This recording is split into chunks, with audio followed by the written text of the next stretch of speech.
What are the sins of Mr. P2B? Why are they after him? And why should the Igbo be used against the Igbos? Okay, just look at this report.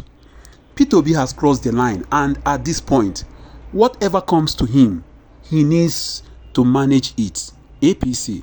According to a viral video that was posted on the official X account of Arise TV on Sunday, the spokesperson of the All Progressives Congress, APC, Felix Morka, has stated that former Anambra State Governor, Mr. P2B, has crossed the line and he should be ready for whatever comes to him.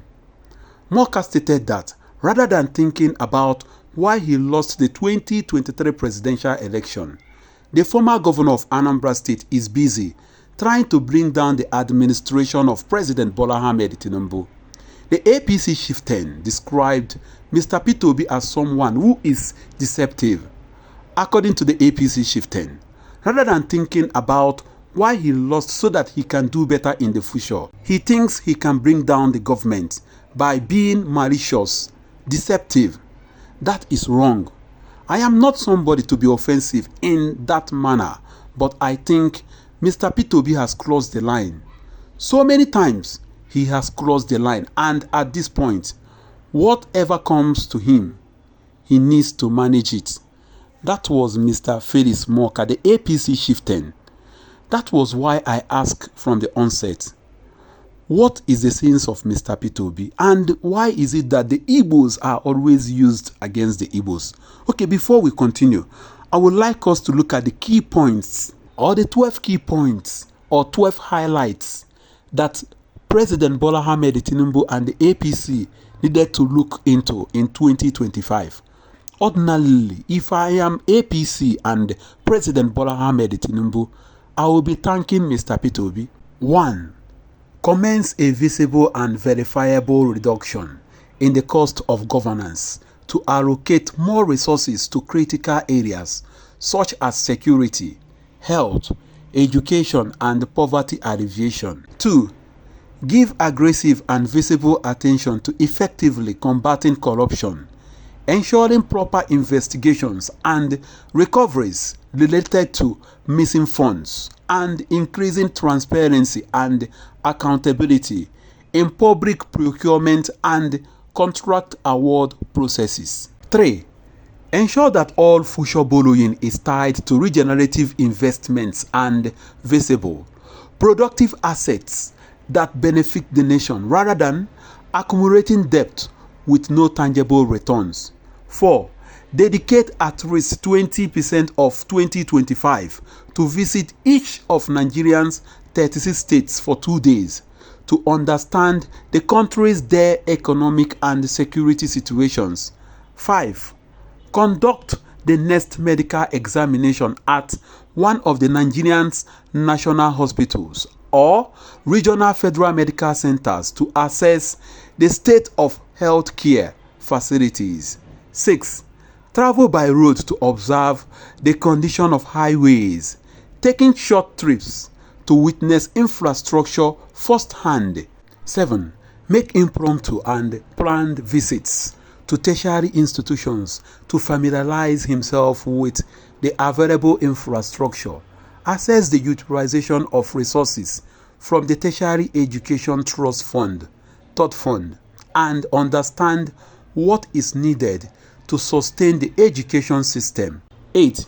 Visit military formations and security agencies during field operations to provide morale boosting assurances and support for operational efficiency. 9. Visit various internally displaced persons camps to assure the displaced individuals that they will soon return to their communities and that efforts are being made to restore peace and normalcy. 10. Spend holidays in different parts of the country rather than being confined to a single location, Lagos. 11. Focus on ensuring that future elections are credible and genuinely reflect the will of the people. 12. Provide quarterly updates directly to Nigerians about improvements and actions being taken to address the nation's challenges rather than relying on proxy or spokesperson. That was Mr. Peter Obi. You guys heard him. Is there anything bad in what Mr. Peter Obi said? Ordinarily, if I am President Bola Ahmed Tinubu and the APC, I am going to appreciate Mr. Peter Obi because this is a candid advice. This is the advice that the APC are not giving Mr. Bola Ahmed Tinubu. The so-called advisors of President Bola Ahmed Tinubu are not giving him advice at all. Rather, they are telling him what he wanted to hear. But this is a candid advice from a sound mind, Mr. Peter Obi. It's not anybody that will come out and begin to give the president such an advice. This is something that the president is supposed to pay for. But the presidency is getting it for free from Mr. Peter Obi. Apart from that, Mr. Peter Obi is in the opposition. You don't expect Mr. Peter Obi to fold his hands and be seeing what is happening presently in the country. The poverty, the insecurity, so on and so forth. Mr. Peter Obi is in the opposition party. Ordinarily, this is what the oppositions are supposed to be doing. Have you seen Atiku? Have you seen Kwankwaso and others coming out to tell the president that the direction you are going to will not lead you to any place at all? If this president is somebody that listens, he will appreciate Mr. Peter Obi, because if you go by what Mr. Peter Obi is saying, at the end of the day, it will end up favoring Bola Ahmed Tinubu. Imagine, Mr. Peter Obi talked about health care, the states of our roads, insecurity, hunger, and so on. Imagine if President Bola Ahmed Tinubu listens to Mr. Peter Obi and repair about 50% of Nigerian roads, brings hunger to the barest minimum, repair our hospitals or even start using our hospitals, reshape our economy by bringing down the price of fuel, by bringing down the exchange rate, by bringing down the price of commodities in the market, even making food available. Don't you think that Nigerians will return President Bola Ahmed Tinubu in 2027? Tinubu will not have a rival. Tinubu will complete his 8 years if he listens to Mr. Peter Obi. He never knew that Mr. Peter Obi was only giving him expo. But if he continued to go by this hand, I am telling you, President Bola Ahmed Tinubu cannot return in 2027.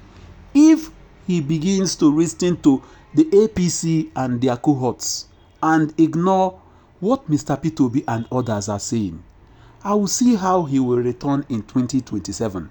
You saw what happened in Ghana. I said it the other day. You saw what happened in the United States of America. Kamala Harris was thinking that she is going to beat or defeat Donald Trump. But what happened?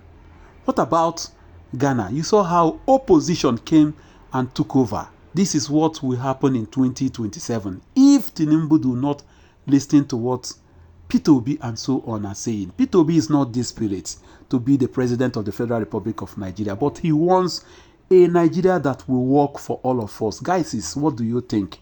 This is where I am going to stop. Drop a comment for me. Thank you.